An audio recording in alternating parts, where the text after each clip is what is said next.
जी से अनुरोध है, कृपया इग्नू का कुल गीत आरंभ करें।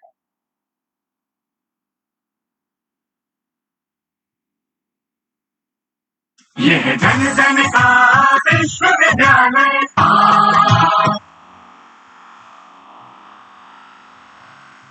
जन जन का विश्वविद्यालय, सरल सुगम शिक्षा का आलय, जन जन का विश्वविद्यालय, जन जन का विश्वविद्यालय, ज्योत जलाए ज्ञान की, स्वाध्याय की अनुसंधान की राह दिखाए वंचितों को, शिक्षा के अधिकार की ना उम्र का कोई बंधन, ना बंदिश परिधि, घर घर है बना शिक्षा का देवालय, जन जन का विश्वविद्यालय, जन जन का विश्वविद्यालय, जन का मान है, सम्मान है, पहचान है, जन जन का मान सम्मान पहचान है, राष्ट्र का मान है, बलिदान है, अभिमान है, राष्ट्र का मान बलिदान अभिमान, सर्वसुलभ सर्वोत्तम शिक्षा का है आधार, मुक्त और दूरस्थ शिक्षा का आलय, ये जन जन का विश्वविद्यालय, जन जन का विश्वविद्यालय, देश विदेश पटल पर भूषित नवाचार से सज्जित, गुणवत्ता से परिपूरित, ज्ञान वाणी ज्ञान दर्शन, ज्ञान कोश से संचित, ज्ञान कोश से संचित, सर्वगुण संपन्न शिक्षा का हिमालय, शिक्षा का हिमालय, जन जन का विश्वविद्यालय, जन जन का विश्वविद्यालय।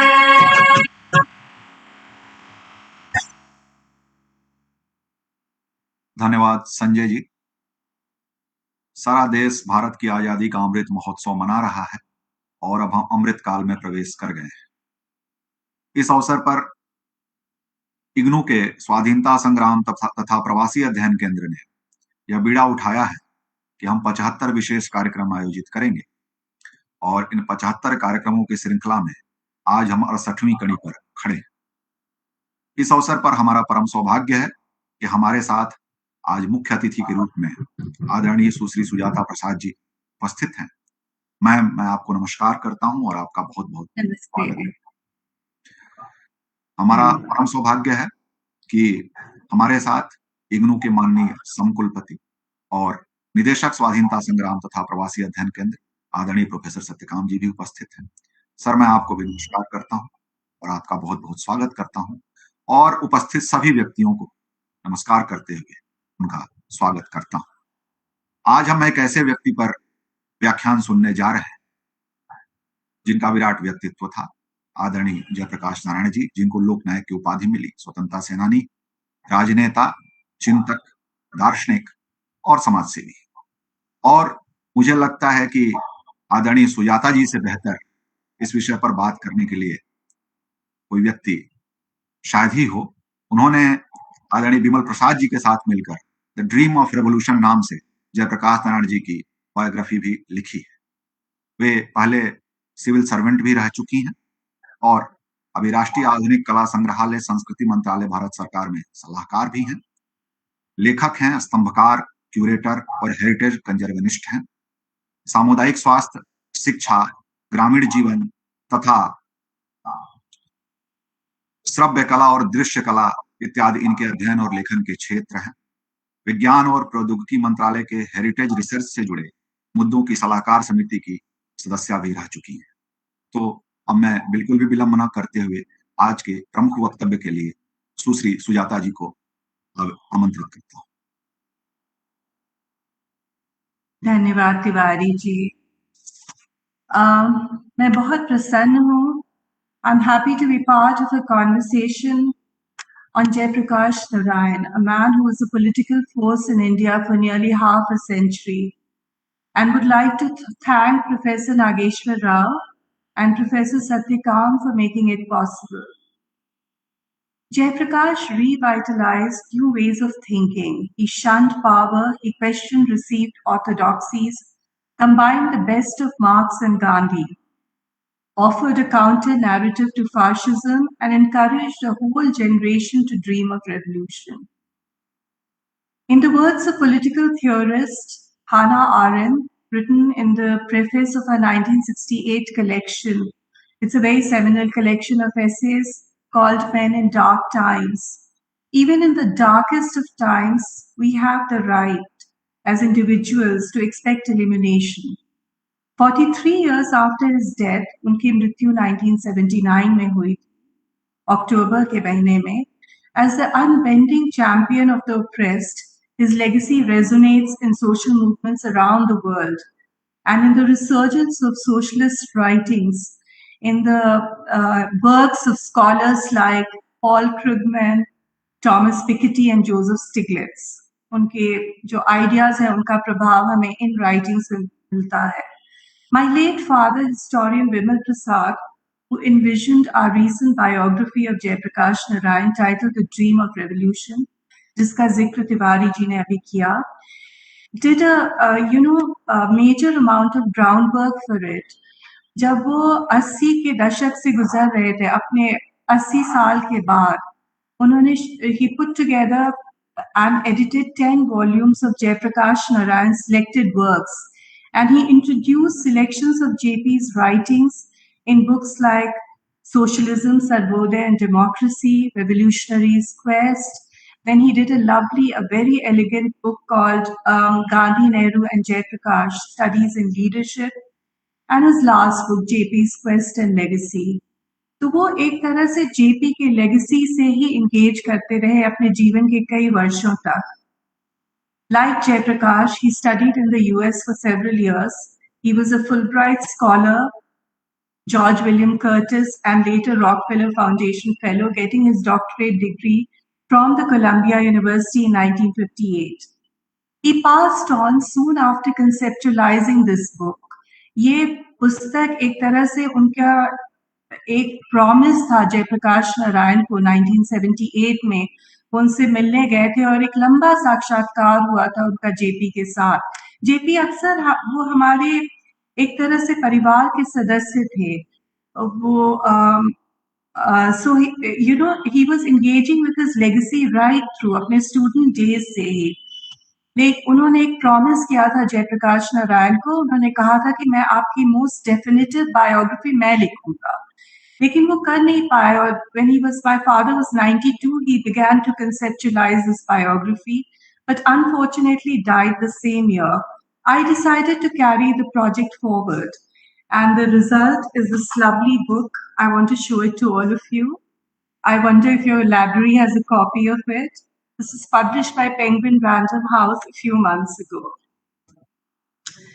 To envision Jayaprakash Narayan's role and relevance, I want to recapitulate some major inflection points in his life.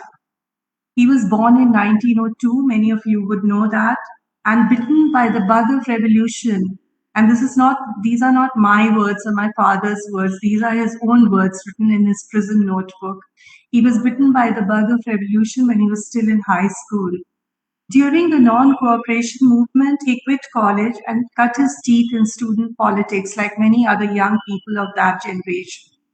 But the desire for higher education continued to haunt him. He was certain he would not go back to an institution supported by the colonial government.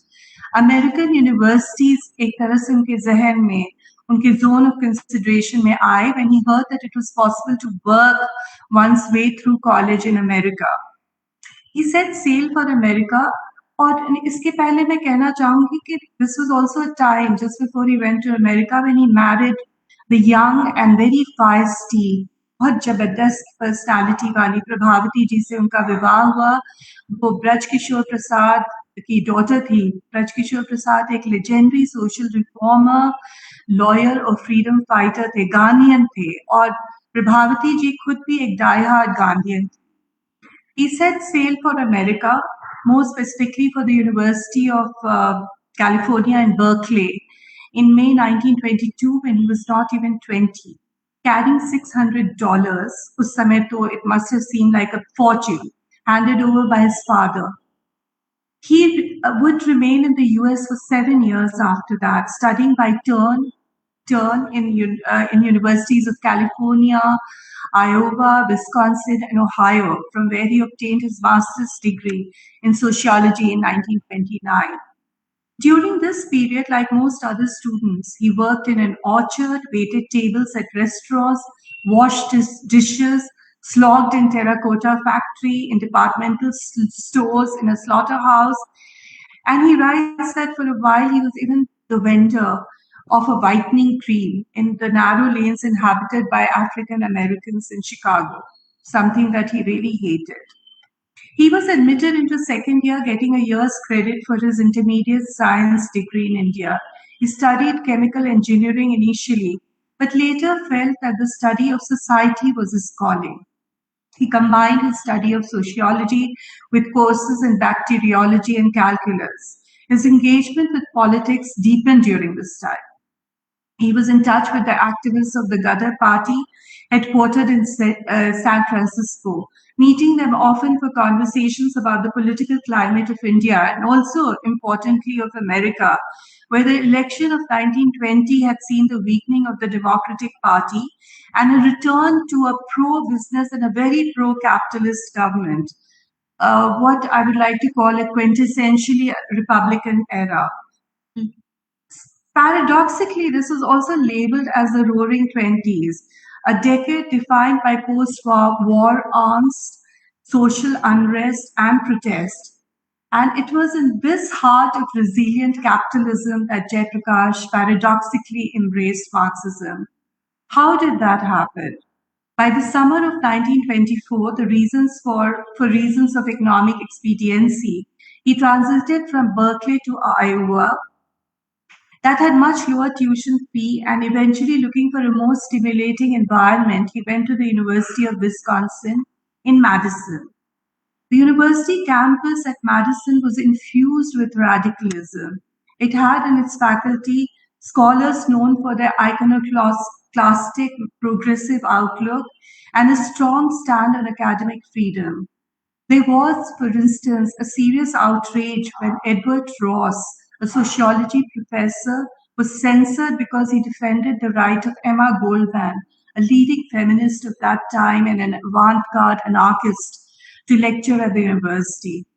I think, the reason why I'm talking a little bit more about his university life is because I'm talking to, hopefully, a lot of students in IGNOU who may somewhere find a connect.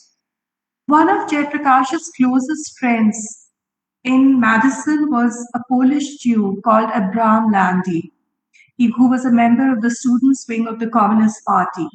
He loaned Jayaprakash Marxist literature. I think it was a very random loaning to begin with, but the latter read the literature with great relish.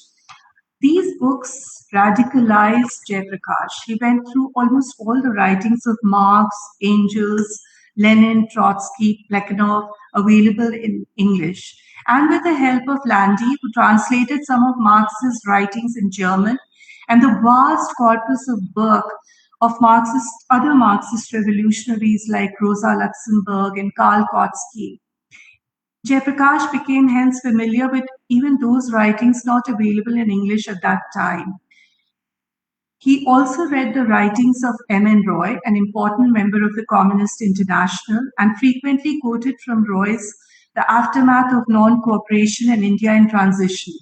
He was soon himself a prominent Marxist voice on the campus and a member of the Communist cell, dreaming of a socialist revolution in India. He was a great dreamer. So at this point, he started dreaming of a socialist revolution comparable to the events of October 1917 in Russia. Looking back at that heady period, he would later recall, and I quote, "The Marxian science of revolution seems to offer a quicker road to socialism than Gandhi's technique of civil disobedience and non-cooperation." He added, The thrilling success of the great Lenin, accounts of which we consumed with unsaturated hunger, seemed to establish beyond doubt the supremacy of the Marxian way of revolution. The 7 years spent in the US was seminal in Jayaprakash's life, and sort of उनको shape करने में बहुत अहम भूमिका इन 7 वर्षों की रही. वो वापस आए इंडिया नवंबर 1929 में at a crucial moment of India's history. Gandhi उस समय भी एक डोमिनेंट फोर्स थे इन इंडियन पॉलिटिक्स, लेकिन एक तरह का फायर ब्रांड असर्टिवनेस और एक radical agenda was firing young leaders like Nehru. Nehru had just returned from Europe, where he attended the International Congress Against Colonialism and Imperialism, and was appointed president of the, and very few people actually know this, Marxist-Leninist League Against Imperialism. Back home, Nehru rejected the demand, the rather moderate demand for dominion status, and much to Jayaprakash's delight, moved for the complete independence resolution at the 1929 Lahore Congress session, to the cries of "Long live revolution" and the unfurling of one of the first national flags. Swerving from theoretical Marxism to a vision of socialism that seemed at least initially to complement Nehru's, Jayaprakash joined the Congress with the aim of radicalizing it and turning it into an anti-imperialist and anti-capitalist struggle. At Nehru's behest, he took charge of the newly established Department of Labor Research. What initially seemed like a completely nondescript job created the right space for incubating radical ideas, radical and fairly revolutionary political thought. He managed to wean back trade unions who were, at that point drifting away from Congress, and to keep the civil disobedience alive. बहुत सारे जो major leaders थे उस समय jail में थे. उन्होंने फिर क्या किया कि वो एक underground movement create किए, and he also put together a very robust socialist research group. His solidarity with labor and peasant organization and grassroots movements laid the foundation of a strong socialist nucleus within the government. Jayaprakash himself, hi Salil, I just saw Salil Mishra.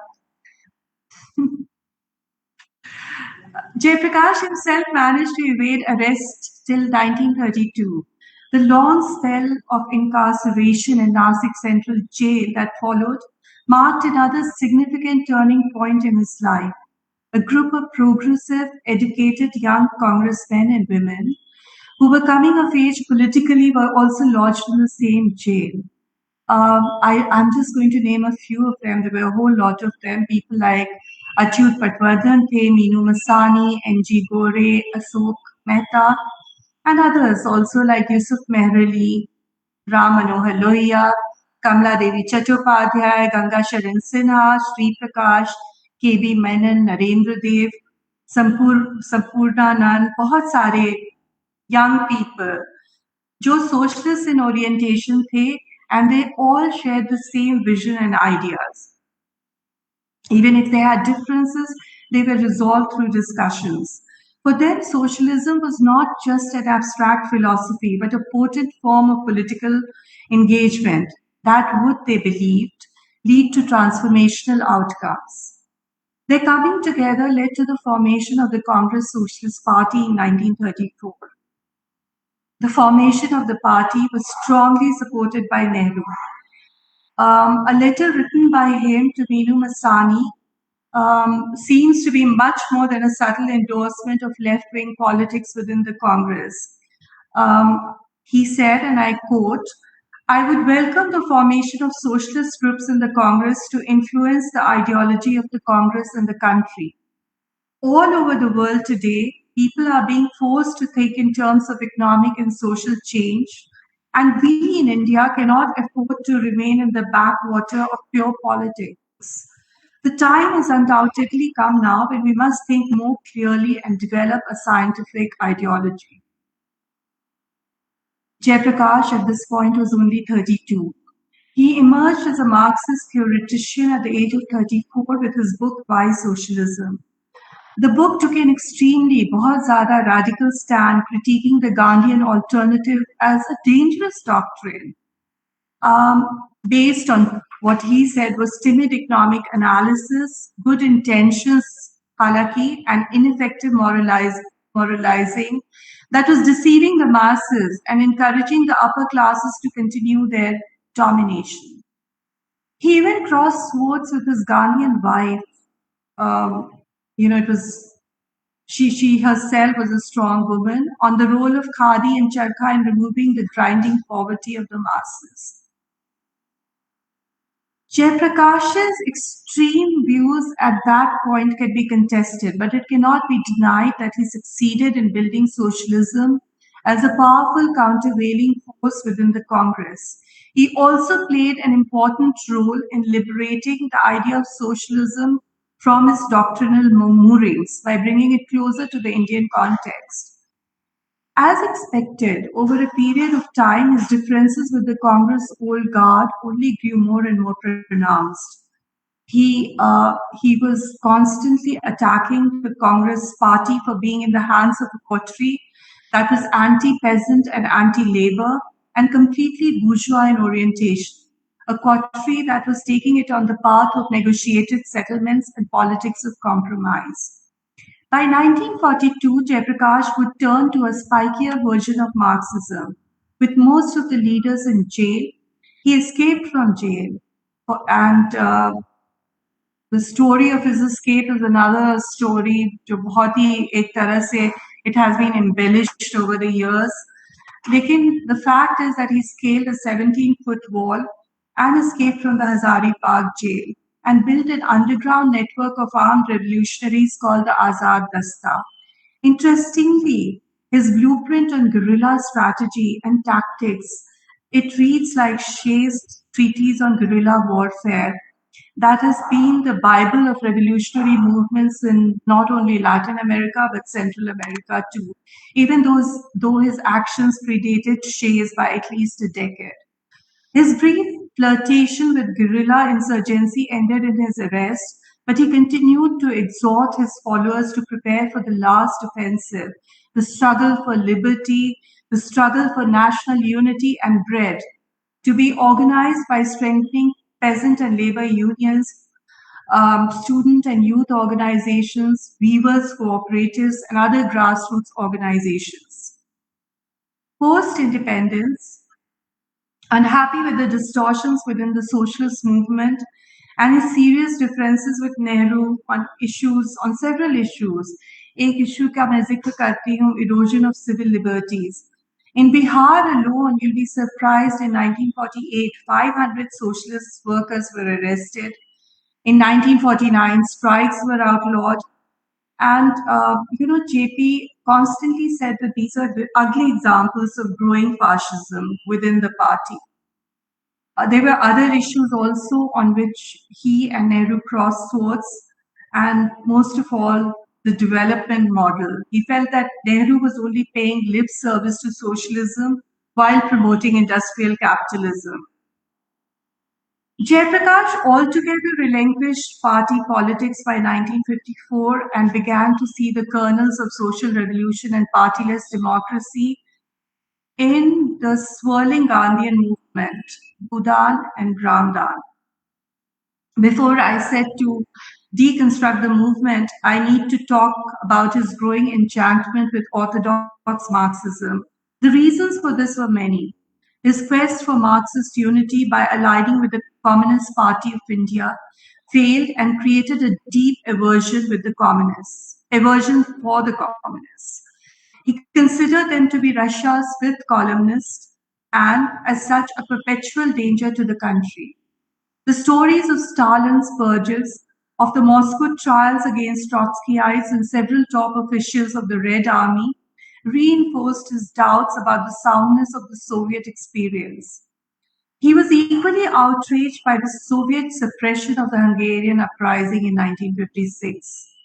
After years and years of charting out a political line that was diametrically opposed to Gandhi, it was evident by the late 1940s that he was adapting to the ideological shock of turning away from communism by drawing close to Gandhian thought. He began to feel that materialist philosophy was not capable of accommodating the non-material urges to practice goodness, which were essentially at the heart of human progress. In an essay titled Incentives to Goodness, written in 1952, he wrote rather poignantly, "For many years I have worshipped at the shrine of the goddess of dialectical materialism, which seemed to me intellectually more satisfying than any other philosophy. But it has become apparent to me that materialism robs man of the means to be truly human. In the kingdom of dialectical materialism, fear makes man conform, and the party takes the place of God. But when God himself or herself turns vicious, to be vicious becomes a universal truth. For someone schooled in Hegelian and Marxist dialectics, this was a major intellectual and ideological shift towards a humanist approach to socialism, of looking at human agency and the role of ethics and values. It involved a deliberate distancing from the version of Marxism inherited from Sovietism and Maoism. His picture of socialism, and I once again quote him, was that of economic and political democracy. In this democracy, man would be neither slave to capitalism, nor to a party, nor to a state. I get back again to Bhudan. Bhudan, that was, as you all know, an agrarian reform movement centered on the voluntary donation of land to the landless that had grown in strength in the 1950s. It dominated, and it would continue to dominate his consciousness all through the 50s and the 60s, 2 decades. He saw Bhudan and Gramdan, and of course, what he did was Jivan Dan, Sampati Dan. He saw this as a great experiment in democracy, perhaps the greatest, and the first step towards total revolution. Social, political, economic, cultural, moral, and intellectual. It was a validation of the Gandhian path that showed that social revolution could take place peacefully and voluntarily. Jayaprakash also continued to remain India's poster boy of dissent, working tirelessly against the drowning of dissenting voices not only in India but abroad. He waged a relentless campaign for civil liberties and human rights, eventually founding the PUCL in 1976. Equally passionate was his continuing fight for social justice and against forces of communalism.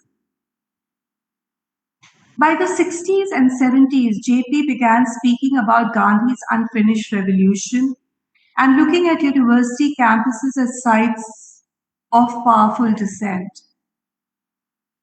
By 1973-74, he was also crossing swords with Prime Minister Indira Gandhi's government on major issues related to governance. Some of them not really the fault of that particular government, but because of global forces. And how much of it sounds familiar? The oil shock of 1973, 2 successive years of drought in 72 and 73, and most of all, 10 million Bangladesh refugees being given shelter and food. So all this caused crisis, so much so that, in 1 year, if one looks at Bombay, for instance, there were 20,000 strikes in just one place alone. And then, of course, none of us can forget the Great Railway Strike in 1974.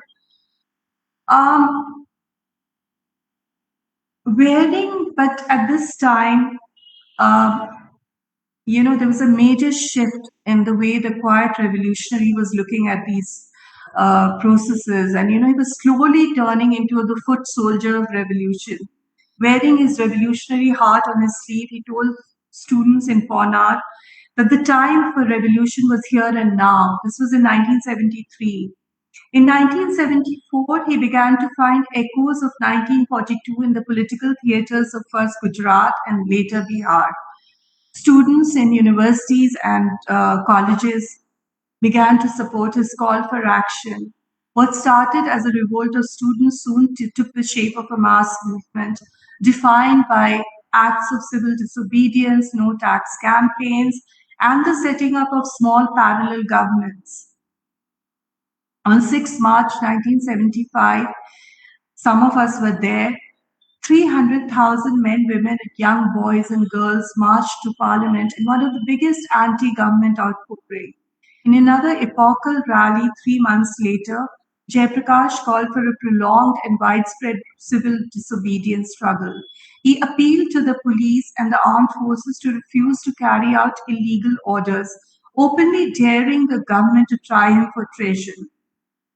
In the world's largest democracy was an unprecedented backfoot when in 1975, in the early hours of a hot summer day in the month of June, the Indian president declared a state of emergency, citing a dire threat to national security. This was followed by a period of unremitting repression, और ये इतना अच्छे से हम सभी जानते हैं that really it defies the need for recapitulation. फिर भी मैं थोड़ा बहुत तो इसके विषय में बोल ही देती हूँ. In a pre-dawn swoop, several leaders were arrested and Jayaprakash was one of them. Civil liberties were suspended and the constitution was amended and altered with impunity. Shashi Tharoor has called it the Seas in one of his books, and it shows to us how the personal crisis of a leader could metamorphose into the political crisis of the state. More than 100,000 men and women were arrested. There were large-scale demolitions of slums and forced sterilization of over 6 million citizens.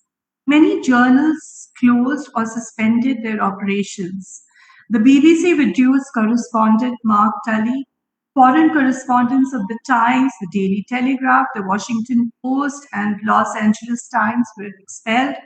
Reporters of The Economist and The Guardian were also forced to leave.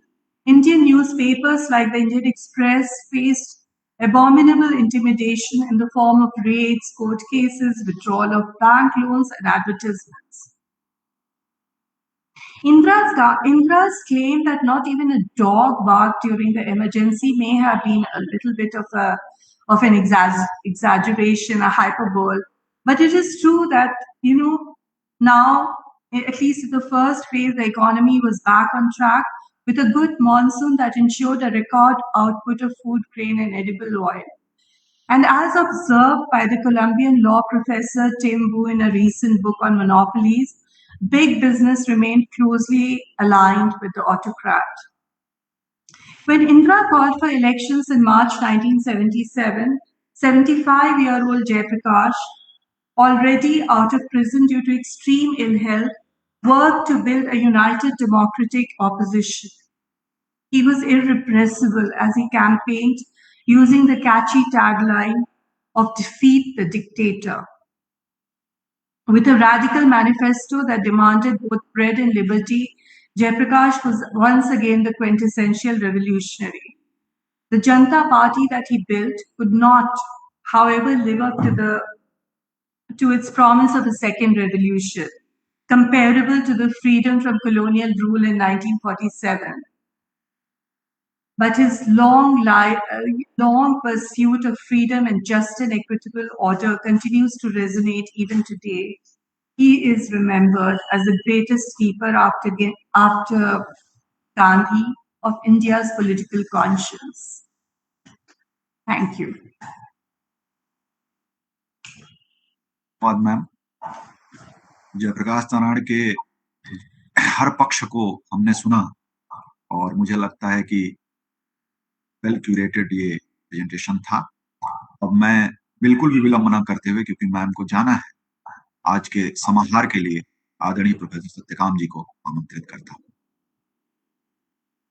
Doctor सुशील तिवारी जी, और बहुत बहुत धन्यवाद सुजाता प्रसाद जी. आप हमारे निमंत्रण पर आई और आपने एक बहुत ही महत्वपूर्ण अभिभाषण दिया अपना, खास तौर पर जयप्रकाश नारायण को केंद्र में रखकर, और जो आपने किताब संपादित की है ड्रीम ऑफ रेवोल्यूशन। संपादित नहीं की है, लिखी है। लिखी है आपने। उसमें पिताजी का भी लिखा हुआ है, आपका भी लिखा हुआ, और वो किताब भी मैंने पूरी पढ़ ली है और बहुत प्रभावित हूँ मैं उस पुस्तक से, क्योंकि बहुत सारी ऐसी चीजें हैं जो फर्स्ट हैंड इंफॉर्मेशन है उसमें, और बहुत सारी जानकारियां हैं जो दूसरी जगह ये जानकारियां नहीं मिलती हैं। सबसे पहले तो मैं अपने कुलपति प्रोफेसर नागेश्वर राव को के प्रति आभार प्रकट करना चाहता हूं कि आपकी प्रेरणा से ये कार्यक्रम लगातार सुनिश्चित रूप से चल रहा है, और आज एक महत्वपूर्ण व्याख्यान हुआ सुजाता जी का, और सुजाता जी का जो पूरा वक्तव्य था वो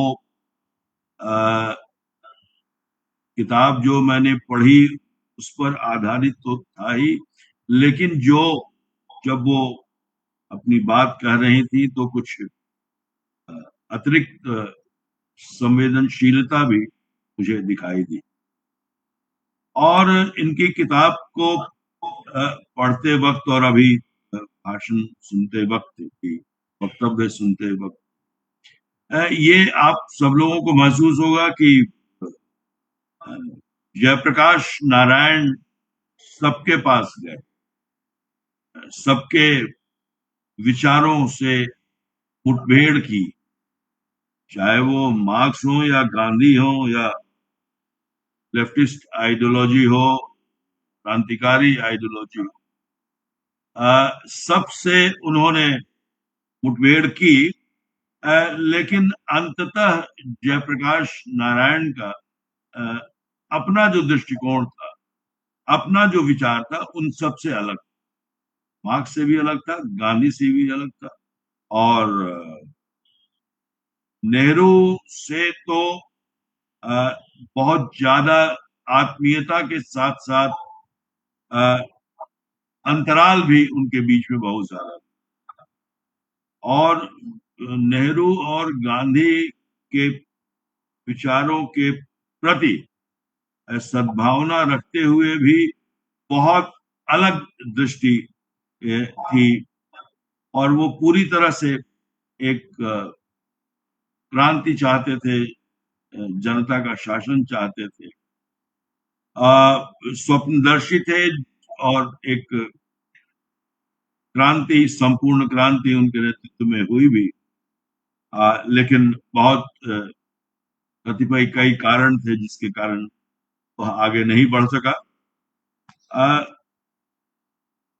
मेरा ये कहना है कि जयप्रकाश नारायण को जानना, उनको समझना आज के भारत को समझने के लिए बहुत जरूरी है, क्योंकि उनका जो दृष्टिकोण था वो भारत के एक मजदूर का दृष्टिकोण था, एक किसान का दृष्टिकोण था, एक भारत के जन जन का दृष्टिकोण, और उनकी दृष्टि की जो भारतीयता थी, जिसको वो जनता से जोड़कर देखते थे, उसको जानना बहुत जरूरी है।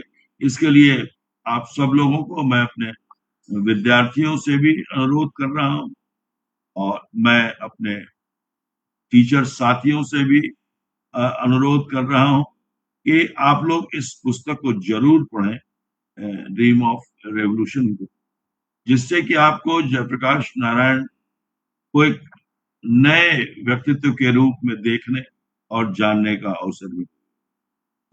मैं अपने सारे रीजनल डायरेक्टर्स और अपने सारे डायरेक्टर्स को भी ये अनुरोध करता हूं, उनको धन्यवाद देते हुए, कि आप लोग भी, जो विद्यार्थी आपके संपर्क में आते हैं, उनको ये पुस्तक जरूर पढ़ने के लिए प्रेरित कीजिए, और अगर इसका हिंदी संस्करण आ जाए तो बहुत अच्छा है, और भी लोग इस पुस्तक को पढ़ सकेंगे।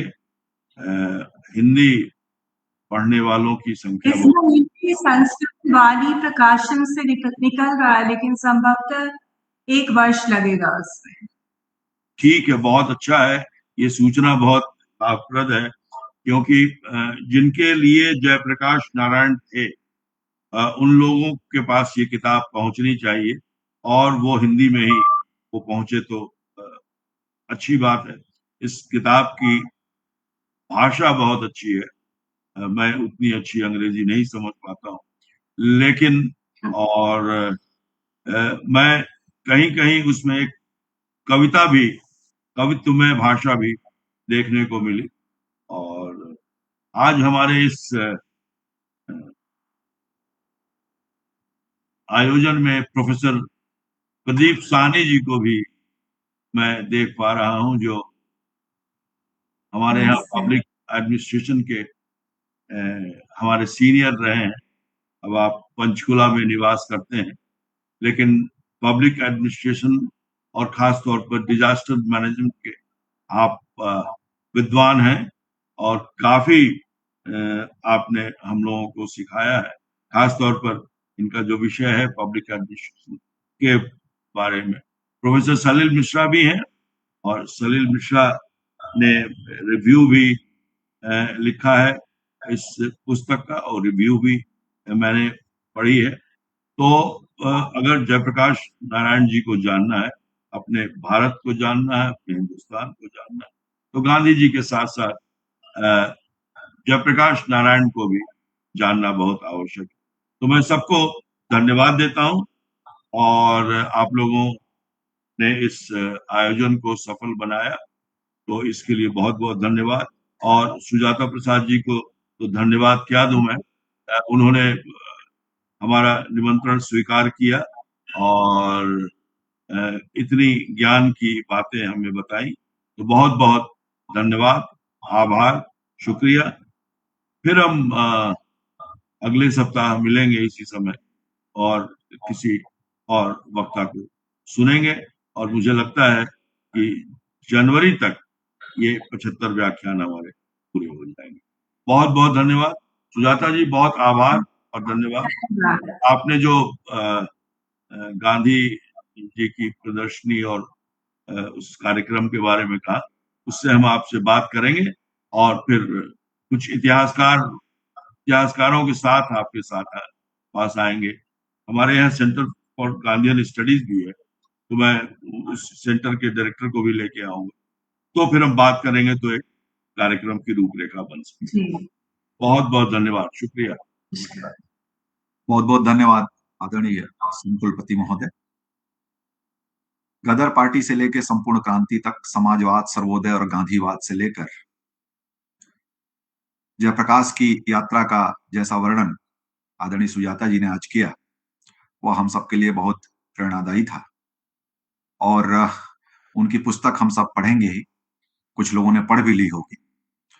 तो आप हमारे बुलाने पर आई, इसके लिए आपका बहुत बहुत धन्यवाद और आभार। मैं इस अवसर पर विश्वविद्यालय के माननीय कुलपति आदरणीय प्रोफेसर नागेश्वर जी राव को भी नमस्कार करता हूं और का आभार व्यक्त करता हूं। विश्वविद्यालय के माननीय सम कुलपति और निदेशक स्वाधीनता संग्राम तथा प्रवासी अध्ययन केंद्र आदरणीय प्रोफेसर सत्यकाम जी का भी बहुत बहुत आभार और धन्यवाद। और विश्वविद्यालय के सभी पदाधिकारियों, सभी सम कुलपतियों और क्षेत्रीय केंद्रों के निदेशकों, विश्वविद्यालय के विभिन्न केंद्रों और विद्यापीठों के निदेशकों, और इस अवसर पर उपस्थित सभी लोगों का मैं आभार व्यक्त करता हूं, उनको धन्यवाद देता हूं। आशा है आप सब आगे भी हमसे जुड़े रहेंगे और हमारे कार्यक्रमों में आपकी सहभागिता रहेगी। तो अब मैं बिल्कुल भी विलंब न करते हुए इस कार्यक्रम का समापन के लिए आगे बढ़ता हूं, और समापन हम लोग सदैव राष्ट्रगान से करते हैं। संजय जी से अनुरोध है कि राष्ट्रगान द्वारा कार्यक्रम का समापन किया जाए, और आप सबसे अनुरोध है कि राष्ट्रगान के सम्मान में अपने स्थान पर खड़े हो। जन गण मन अधिनायक जय हे भारत भाग्य विधाता, पंजाब सिंधु गुजरात मराठा द्राविड़ चल गंगा, हिमाचल यमुना गंगा पुष्कर जल वितरंता तब शुभ नामे साधु तब शुभ आगे राधे तब जय गाथा जन गण मंगल दायक जय हे भारत भाग्य विधाता जय हे जय हे जय हे जय जय जय जय हे। अब यह कार्यक्रम समाप्त होता है, तो सबको धन्यवाद और नमस्कार।